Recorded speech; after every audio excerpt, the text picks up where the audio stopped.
अथ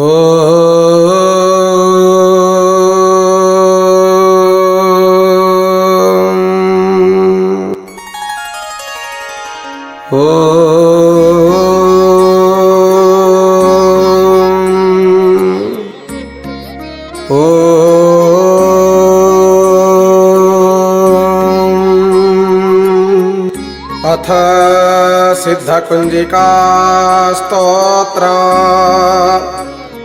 शिवोवाच शृणु देवि प्रवक्ष्यामि कुंजिका स्तोत्रमुत्तमं येन मन्त्रप्रभावेण चण्डिजा पशुभो हवि न कवचं नरकला स्तोत्र किल न रहस्यक न सूक्तं न ध्यानं च नन्यासो न च वाचन कुंजिका पठमात्रेण दुर्गा पाठं फलं लभे अधिगृहतरं देवी देवानामपि दुर्लभं गोपनीयं प्रयत्नेन स्वयोनिरेव पार्वती मारणं मोहनं वैश्यं स्तम्भनोच्चाटनादिकं पठमात्रेण संसिद्धेत् कुंजिका स्तोत्रमुत्तमम्।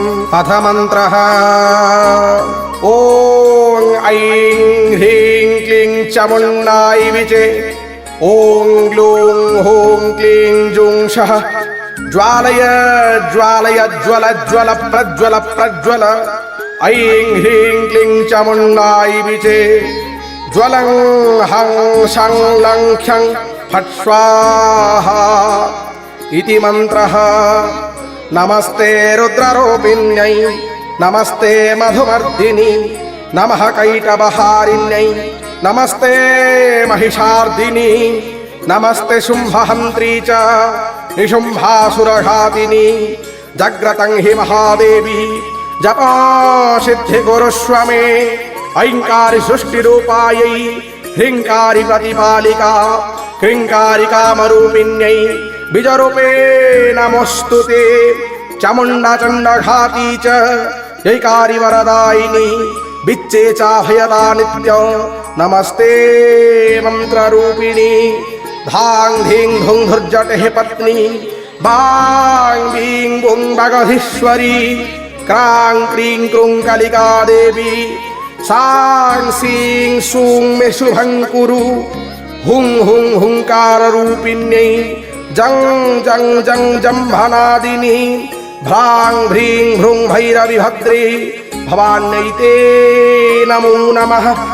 अं कं चं तं तं पं जं सं बिं दुं ऐं बिं हं क्षं धिजाग्रं त्रोटय त्रोटय दीप्तं कुरु कुरु स्वाहा पां पिं पुं पार्वती पूर्णा खां खीं खुं खेचरी तथा शां सीं सुं सप्तशती देव्या मंत्रसिद्धिं कुरुष्व मे। इदं तु कुंजिका स्तोत्रं मन्त्रजाग्रतिहेतवे अभक्त्येनैव दातव्यं गोपीतं रक्ष पार्वती यस्तु कुंजिकया देवी हिनां सप्तशतीं पठेत् ततस्य जयते सिद्धि तरन्यो रुदनं तथा। इति श्री रुद्रयामणे गौरीतन्त्रे शिव पार्वती संवादे कुंजिका स्तोत्रम्।